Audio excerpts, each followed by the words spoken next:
You were in the Army during World War II. Well, if it wasn't for me, you'd be speaking German. That's true. Tell us about that. What was it like being in the Army? Well, I don't know. It was pretty weird. When I was in my last year of high school, I took a test. The beginning of my final year, it was the Army Specialized Training Reserve Program. It was called. I passed the test. I guess everybody who took it passed it. I guess they just wanted anybody who would even bother to take the test. So I did that. I passed the test, and strangely enough, they said, "What do you want to study?" I said, "French," because I figured I'd meet a French girl. So they sent me to VMI to study electrical engineering at Virginia Military Institute. Wow. A little Jewish boy from Brooklyn who literally had never seen a tree, and suddenly was faced with mountain ranges and red clay and a lot of horses and statues of Stonewall Jackson and Robert E. Lee and taught to ride a horse, wield a saber, wow. close order drill. And then I went into the regular Army, and I was processed, and I was sent to Fort Sill, Oklahoma, to be part of the field artillery. Suddenly I was pulling a lanyard on a 105 cannon and learning how, to put Camel cigarettes in my ears. My ears are still yellow to this day. And my inner ears are brown and yellow from stuffing cigarettes so that I didn't get it. And they sent us to Europe. It was January 1945. I got over there, and I was sent to just behind the lines at Sarreguemines and Saarbrücken, and kept moving up with this field artillery. And then they needed men in the combat engineers. So when they looked at my MOS, they said, "Oh, he's an engineer. He went to engineer." Well, all right.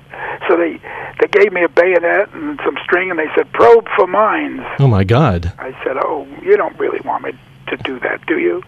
I mean, well, I'm liable to get blown up, Yeah, so that's how it works. Yeah, so I did that, and also the combat engineers are great. They put together this kind of Bailey bridge. They build it on one side of the river, and then they'd swing it out over a creek, and it was strong enough to hold a tank. But then we were the first ones to go over and secure the other side. The Germans didn't like that. They really didn't like American soldiers coming over to their side of the river. Right. So they shouted in German. They said "Geh weg" or something, Right. "Geh weiter weg," and then they shot at you, and you knew this is no good. So anyway, at one point I was over one side of a creek, and the Germans were broadcasting from the other. I guess either to themselves or to us, warning us. Reingespült, was ist gemacht in Schleswig-Holstein, amerikanische verdammte Flachen. And I picked up a big bullhorn that we had, and I sang "Toot Toot Tootsie Goodbye," which is, and believe it or not, I mean, there was stunned silence for it. "Toot Toot Tootsie Goodbye, Toot Toot Tootsie Don't Cry." This jolly kind of thing. At the end of it, there was complete silence, and then a little bit of applause. From the Germans, a little bit, a few of them dug it, So even then, you could see, you had the objectivity to see the absurdity of the situation, to see the absurdity of war, and you made fun of it. You were actually satirizing it while you were in it. Yes. Now, why do you think you have that quality as opposed to somebody else who might be going through that experience and get bummed out about it? I mean, I don't think you were happy about it, but at least you were able to make light about it. Well, I don't know. I mean, it's either a gift of prescience and intelligence, or just plain dumb. Plain old dumb. Why? You're in a war. You just take cover. But Keep it simple. I always thought it was kind of like a newsreel. Anyway, I saw everything in terms of show business. Right. I always did. Right. Now, did you ever entertain the troops? Were you cut up with the troops or anything like that? Yes, I did later. After the war was over, I auditioned for a part in the play, and then I got it, and then my commanding officer in the 1104th Engineer Combat Battalion said, "Don't leave us. Let's set up an entertainment unit for the battalion." I said, "Okay." And I did, and then they were so good. I used Germans and Americans. There was a girl called Inga, who played violin. She was gorgeous, and I really commandeered one of Von Rundstedt's cars, a Mercedes, and she was my driver, and I'd say, pull over, Inga, let's hear Brahms' Lullaby, and she was a fiddle player. She was good. She was good at playing the fiddle and then maybe 22 other things.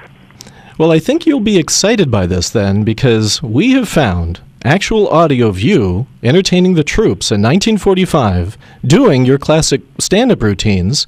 So here it is, heard for the first time in over 60 years, Mel Brooks doing his funny and patriotic duty. Good evening, ladies and germs.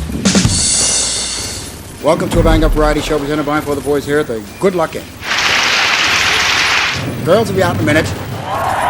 Girls will be coming out. Wait, give me a break. And I'm going to be your MC. That's short for mental case. I just flew in from Chicago, and boy, are my arms tired.